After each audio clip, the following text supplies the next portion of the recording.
Thank you for tuning in, everyone. We apologize for the technical difficulties. My name is Mike Kruger, the Director of New Media for the Department of Commerce. I'm here with Gary Locke, the Secretary of Commerce. The editor from Fast Company has been unfortunately stuck on a train. She'll be jumping in hopefully at some moment when she gets here. In the meantime, I'm going to ask the Secretary the questions that were submitted through the Fast Company website. So without further ado, let me ask the first question, Mr. Locke. This has been in the news lately a lot, Secretary. What plans are in place to increase the level of privacy protection for individuals in the electronic marketplace? U.S. privacy law has not kept up with technology, and tracking individuals is easier than ever, and there appears to be no direction from the government to creating boundaries on corporations or those who gather and store information.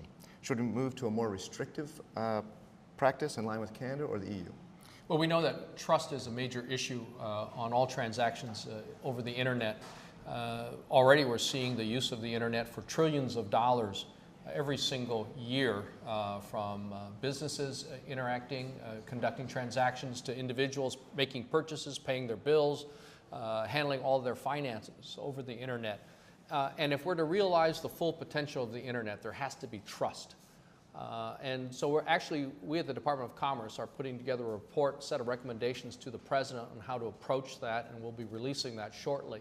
But we all have to focus on increasing the trust level over the internet so that consumers have full information on how their information might be used, might be disseminated, what is actually being tracked and recorded, so that there's full knowledge. And hopefully we'll be able to increase that trust level. Excellent. I might also want to add for our viewers, we are still taking questions through whitehouse.gov and through Twitter with the hashtag LockeChat. So we will be pulling from those questions a little bit later. Second question for you, Secretary. If the mandate of the Commerce Department is to innovate at home, what steps are we putting in place to encourage corporations to conduct research here in the U.S. and not ship those jobs overseas? Well, first of all, the President has called for making permanent the tax credit for research and development. It has actually lapsed, and I think that lack of predictability and certainty with respect to those tax incentives for creating research and development here in the United States encourages companies to set up research centers overseas. The second thing is that we've really expanded a whole host of programs to focus on the commercialization of research that occurs in the United States and how we can best get that to the marketplace. And for instance, at the Department of Commerce, we have this Office of Innovation and Entrepreneurship, as well as a National Advisory Council of some of the great minds and individuals who've been engaged in research and development here in the United States, giving us real practical solutions and ideas on how we can really encourage more R&D here in America as opposed to going abroad.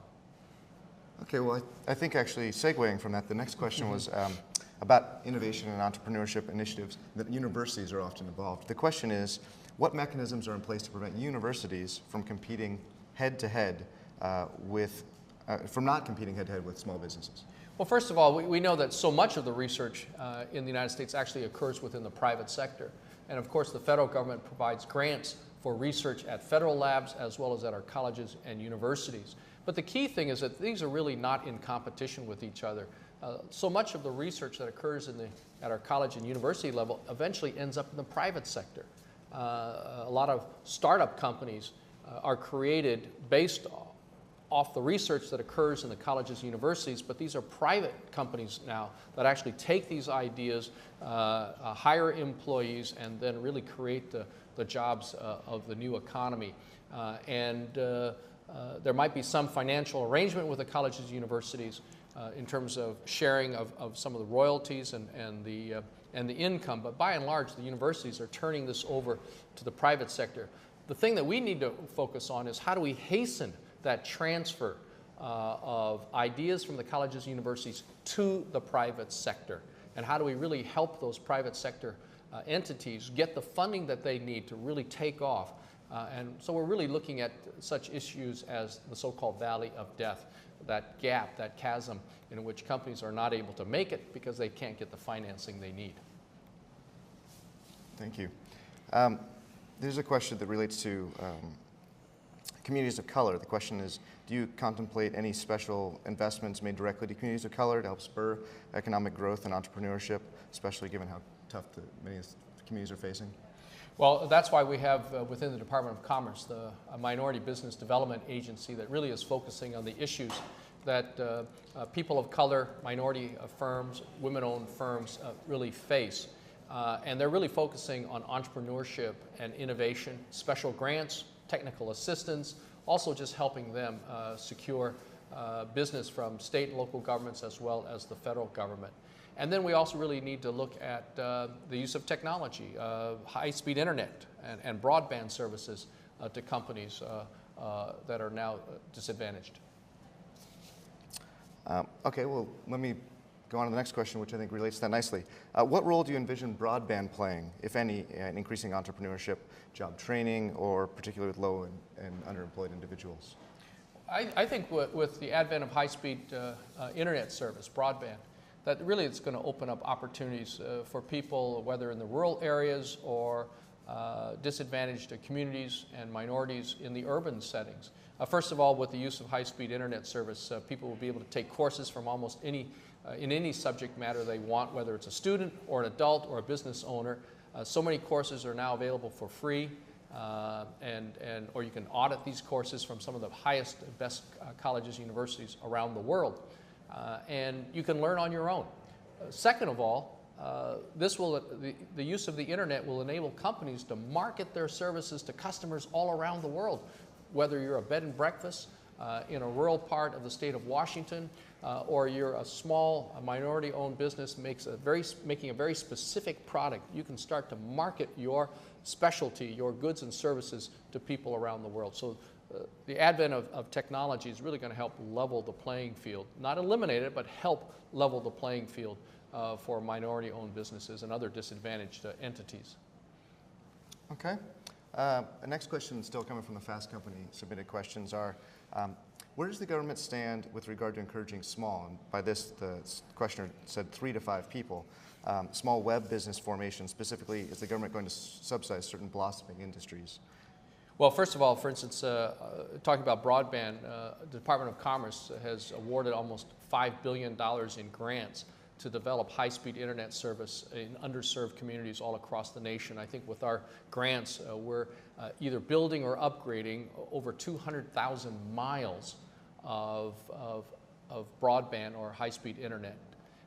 And we're hooking up a whole host of colleges, universities, medical centers, and then the private sector is going to be tapping into this almost like this freeway that we're building, which will then serve individual businesses and homes.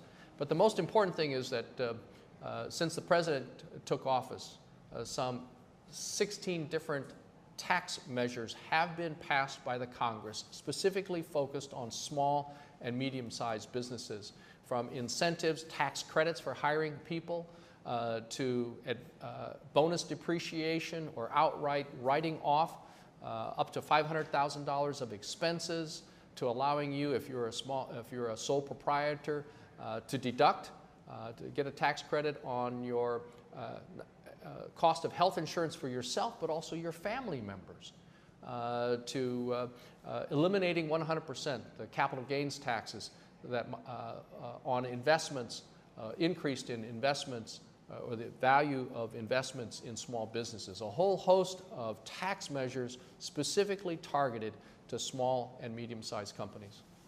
Excellent. Welcome to the live viewers. It appears as though our technical issues have been solved, and so we're live. Just so you know, to catch you up, we've had the editor from Fast Company is on her way. In the meantime, I'm filling in. I've been asking some questions from Fast Company, but it seems appropriate now that we're streaming live to ask you our first web question. And I believe it's Kumu would like to know, are you working on any new initiatives from the recent trip to India?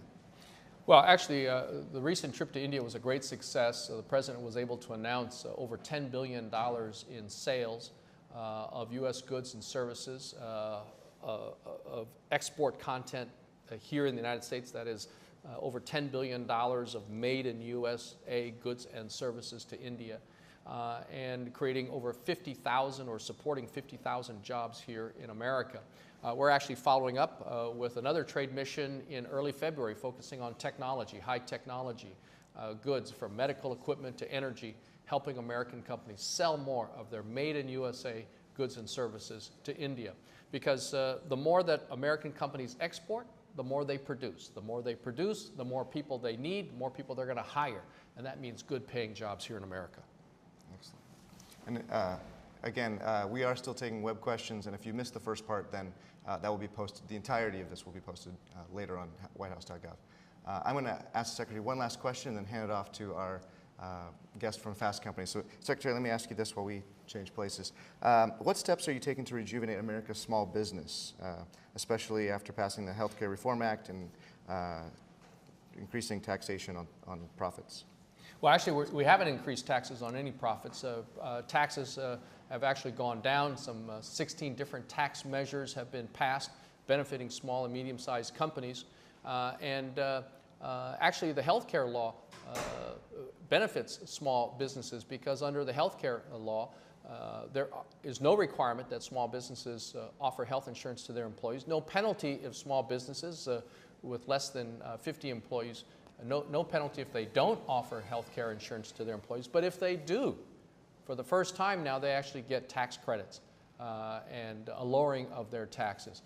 So that's actually going to help. But let me just say that these 16 tax measures reducing taxes run the gamut from outright forgiveness of Social Security taxes for hiring people who were previously unemployed, to allowing companies to write off and have higher deductions for their purchases of equipment or investment in equipment. If you're a startup company, just saying, hey, you don't have to pay, a lot of your expenses in starting up a company are tax deductible, to even tax deductions for health insurance for your own family members if you're, for instance, self-employed or a sole proprietorship. So those are the things that we're really doing to help small businesses grow and expand. Because actually we know that small businesses account for most of the jobs in America. 40% of all the jobs in the United States are from companies that were created after 1980. And indeed, virtually all of the net new jobs in America over the last several decades came from startup companies. So we need to help startup companies. Hi, I'm Nancy Cook. I'm a senior editor at Fast Company, and I'm just joining all of you. Secretary Locke, I'm so sorry I was late. Oh, no, that's all right. Can you do anything to solve Amtrak? Anyway, we're here to talk about innovation, entrepreneurship, new businesses, small businesses, and I thought we should take a question from Twitter first. So one of our readers wants to know, how will councils help companies bringing new technologies to market survive the endless federal approval process? Well, actually, what we're focusing on now is a lot more coordination among the federal agencies. The President has really tasked us to break down the silos within the federal agencies. And so we're really coordinating, trying to make sure the left hand knows what the right hand is doing, and really working together to combine a lot of our programs so that's almost a seamless array of services to benefit the small and medium-sized companies and entrepreneurs. For instance, the Small Business Administration and Department of Commerce are working hand in hand on entrepreneurship programs. We at the Commerce Department now have folks that are cross-trained in all the programs offered by Small Business Administration and even Defense Department diversification programs, so that when a person comes in and talks to some of our folks out in the field, we're able to be that one-stop shop of information and services for them, because business owners, entrepreneurs don't have the time to go to 5 or 6 different offices of the federal government, let's say in the city of Seattle or Philadelphia, as they're trying to look for funding, trying to look for help, looking for financing, and just getting through the regulatory process. And so we're really trying to break down these barriers, speed things along, such as making sure that the federal government pays its bills within 30 days. And I'm proud to say that the Commerce Department, virtually all of our bills for goods and services that really go out to small, medium-sized businesses are paid within 30 days. One follow-up question to that I know a lot of Fast Company readers are curious about is just capital for small businesses and access to credit. What's the Commerce Department doing about that? First of all, we have some programs focusing on regional innovation clusters where we're really providing grants through our Economic Development Administration to these clusters, proof of concept centers that are really helping small businesses grow and expand and develop their new innovations and get them to market. The other thing that's really important is that the President recently signed the Small Business Jobs Bill, passed by the Congress, and it took way too long to pass. Finally, we had some bipartisan votes, some Republicans that crossed the aisle to vote for it, and the president signed it. This is money left over from President Bush's TARP program, unused money from President Bush's TARP program. And what it does is it's giving $30 billion of incentives for the community banks, the small banks, to give loans and provide financing for small, medium-sized companies. That is expected to free up some $300 billion of capital and loans financing from the small community banks in favor of small, medium-sized businesses. And in that legislation were 8 specific tax reduction measures that will really help small, medium-sized businesses and came from various advisory councils from various departments, including those at the Commerce Department, that said these are the tax measures that would really help small and medium-sized companies grow and expand.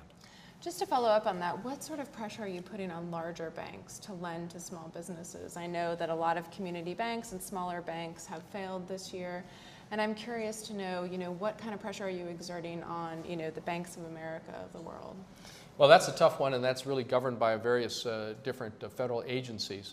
But the administration is, and different federal agencies are urging them to loosen up credit.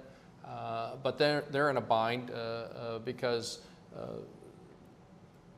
so much of the failure of our big banks came about from loose lending policies where they were giving out loans to people for home mortgages without even checking to see if they could, if they had the adequate income to even pay for it, and they were using brokers who got commissions simply by sending more people in and signing them up for mortgages.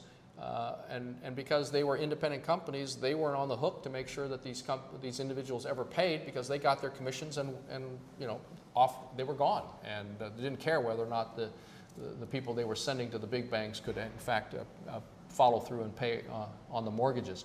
So if anything, the pendulum has swung the other way from very loose lending practices to perhaps overly tight practices. We've heard so many complaints from businesses saying the big banks won't give them funding unless they're the stellar companies. But it's the medium-sized companies who've always been profitable, who've always paid their bills, who've always been on time with their loan repayments, who are finding out that their loans, previous loans, were, let's say, tied to the value of certain real estate. Well, the real estate values have gone down, so then the big banks come in and say, well, we now have to charge higher interest rates or we're going to, your line of credit has been reduced. That's why the community banks are there. And the community banks have really been stepping up. And this program that the president signed really provides rewards, financial incentives for the community banks to actually offer more loans. One question that we took a bunch of questions from Fast Company readers over the last few days, and they wrote into us asking us about a whole bunch of things. They were thrilled that we were going to talk to you. And Derek Bredensteiner from Scottsdale, Arizona, wanted us to ask you about patents. And he was really curious about, he said, patent thickets are serious threats that prevent innovators and entrepreneurs from taking ideas to the marketplace. And what projects are you doing to address this? I know back in January you had talked about how you were going to streamline the patent process. It takes 3 years. You had promised you would try to streamline it to 12 months. So where are we now with that? Actually, we're making great progress in streamlining and reducing the time in which it takes to get a patent either approved or denied. Right now, it's 3 years. That is absolutely unacceptable. We are on a mission to get it down to 12 months for all who seek that speed or that time frame. Now, there are some companies like pharmaceutical companies that have to go through FDA processes and through all these trials. They don't need a patent within 1 year. But for just about everyone else, especially our small innovators and entrepreneurs and inventors, patent pending doesn't cut it. Now, maybe for the biggest companies like GE or Dow Chemical or someone else, patent pending is fine. But if you're working out of your garage or your own basement, or you're a small entrepreneur, you can't get financing to create a big company or a new company. If you say, I don't have a patent, I have a patent pending, but wait 3 years and I'll prove to you that I have title. It's like going to the bank and saying, give me a loan to remodel my house, but I can't show you that I actually have a deed to this house, but can you wait 3 years? You're not going to get that financing.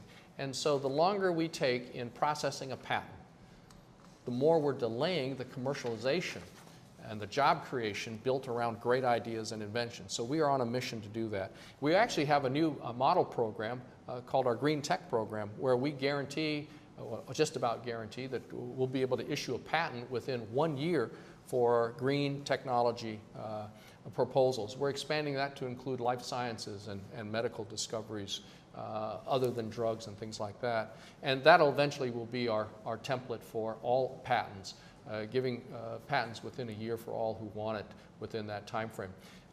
We're reducing the backlog. We're instituting a whole host of process improvement projects to get it down, and we're seeing results. It will not happen overnight because we're starting with such a huge backlog, and to get it down from 3 years down to 1 year is going to take a lot of heavy lifting. But the employees are engaged, they're enthusiastic, the patent community is engaged, they're enthusiastic. Now, what's the time frame? I just want to be clear. What's the time frame for when you hope to get it down to the 12 months? The current projection is that it'll probably take us about 2.5 years to get it down to the full 12 month. That's why we've started some of these special pilot programs, for instance, on the Green Tech program, or we're looking at a life sciences program. But already we're seeing, in some cases, the Green Tech program where patents have been issued in 6 months. Oh, wow. One other question, this one comes from another Fast Company reader, Chris Reich. He asks, how can the incentive to move manufacturing offshore be reduced and the incentive to rebuild our industrial base be increased? Well, one of the things that you're seeing is that the cost of manufacturing, the low cost advantages that certain countries have, is disappearing. You hear about the rising cost of labor in China and elsewhere in Asia. And in fact, you're seeing that the cost of labor now is getting to be a smaller cost of the overall cost of producing a widget.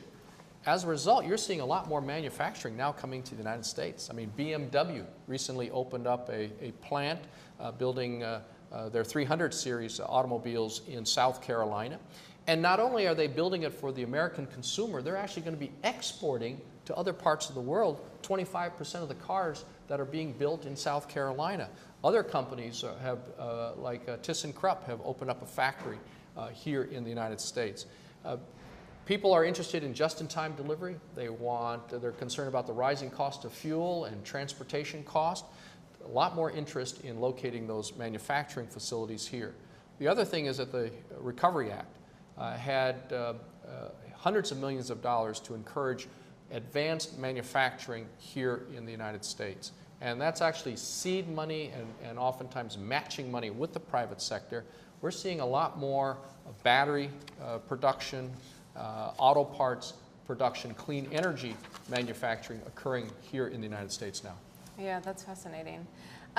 It's funny you bring up the Recovery Act. One of our readers, Jade Ramani from New York, asked, my question is, what are you doing to make it easier for small businesses to get access to funding? Please do not cite the Recovery Act. So I know we talked about sort of, the community banks, you've talked about the Recovery Act. Are there any other ways that small businesses can get funding that you're working on?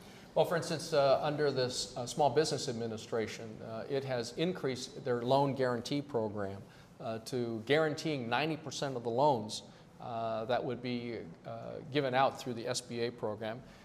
The banks still have to provide the loan, but those banks know that the SBA is going to guarantee 90% of that. And so we've actually seen tens of thousands of increased applications and loans given out through the SBA program for, again, small, medium-sized businesses. Yeah, that's great. And of course, all the tax cuts, the 16 specific tax cuts for small, medium-sized businesses, plus the fact that this was part of the Recovery Act, but most people don't know it, but in the Recovery Act, almost $300 billion were by way of tax cuts for families and individuals who work. It's the Make Work tax cut, in addition to the Bush tax cuts. The president campaigned on further reducing taxes for middle-income individuals, and so for married couples or joint filers, it's $800 less they pay per year in income taxes. For single filers, individual filers, it's $400 less that they pay per year by way of income taxes, in addition to all those tax cuts that were targeted specifically at small and medium-sized companies. Why do you think, just one, this is the last question, and I'm curious about this. Why do you think that small business owners aren't aware of these tax cuts and the money they receive through the Recovery Act or through the SBA? Why do you think that is? Well, I think certainly in this tough economic climate, people are so hunkered down just trying to, take care of their business operations and trying to attract customers and, just doing all their own bookkeeping and things like that. I mean, I have so many friends that are very, very small business owners, and, they don't have much time to really focus on what's happening around the world. They don't subscribe to all these bulletins and trade newsletters that might announce it. And so they're just overwhelmed, and they're worried. And they're out there hustling for additional customers and trying to hang on to their employees and making sure there's not turnover. But nonetheless, there have been a significant number of measures enacted by the Congress at the request of the President, and other measures that have been sometimes tucked away into these more controversial measures that people aren't aware of. And of course, the tax cuts, the $800 per family reduction in income taxes that families have now been receiving for the last 2 years. It wasn't one single check that they got in the mail that they could say, oh, wow, look at this $800 tax cut. It's been spread every paycheck, and so it's a small amount. And I think a lot of people said, wow, thanks to my employer, they gave me a pay raise. It wasn't a pay raise from the employer. It was at the request of President Obama. Great. Well, thanks so much for joining us. I'm here with Secretary of Commerce Gary Locke, and I'm Nancy Cook. I'm a senior editor at Fast Company. If you missed any of this, it will be live on whitehouse.gov and also fastcompany.com. And thanks again. Thank you. Thanks.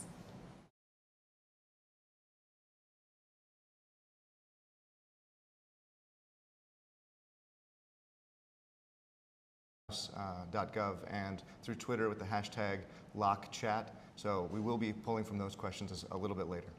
Second question for you, Secretary. If the mandate of the Commerce Department is to innovate at home, what steps are we putting in place to encourage corporations to conduct research here in the U.S. and not ship those jobs overseas? Well, first of all, the President has called for making permanent the tax credit for research and development. It has actually lapsed, and I think that lack of predictability and certainty with respect to those tax incentives for creating research and development here in the United States encourages companies to set up research centers overseas. The second thing is that we've really expanded a whole host of programs to focus on the commercialization of research that occurs in the United States and how we can best get that to the marketplace. And for instance, at the Department of Commerce, we have this Office of Innovation and Entrepreneurship, as well as a National Advisory Council of some of the great minds and individuals who've been engaged in research and development here in the United States, giving us real practical solutions and ideas on how we can really encourage more R&D here in America as opposed to going abroad. Okay, well, I think actually segueing.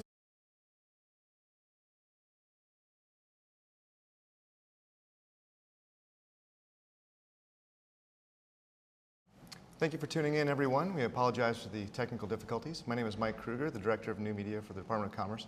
I'm here with Gary Locke, the Secretary of Commerce. The editor from Fast Company has been unfortunately stuck on a train. She'll be jumping in hopefully at some moment when she gets here. In the meantime, I'm going to ask the Secretary the questions that were submitted through the Fast Company website. So without further ado, let me ask the first question, Mr. Locke. This has been in the news lately a lot, Secretary. What plans are in place to increase the level of privacy protection for individuals? And if we're to realize the full potential of the internet, there has to be trust. And so we at the Department of Commerce are putting together a report, set of recommendations to the President on how to approach that, and we'll be releasing that shortly. But we all have to focus on increasing the trust level over the internet so that consumers have full information on how their information might be used, might be disseminated, what is actually being tracked and recorded, so that there's full knowledge. And hopefully we'll be able to increase that trust level. Excellent. I might also want to add for our viewers, we are still taking questions through White House individuals in the electronic marketplace. U.S. privacy law has not kept up with technology, and tracking individuals is easier than ever, and there appears to be no direction from the government to creating boundaries on corporations or those who gather and store information. Should we move to a more restrictive practice in line with Canada or the EU? Well, we know that trust is a major issue on all transactions over the internet. Already we're seeing the use of the internet for trillions of dollars every single year, from businesses interacting, conducting transactions, to individuals making purchases, paying their bills, handling all their finances over the internet.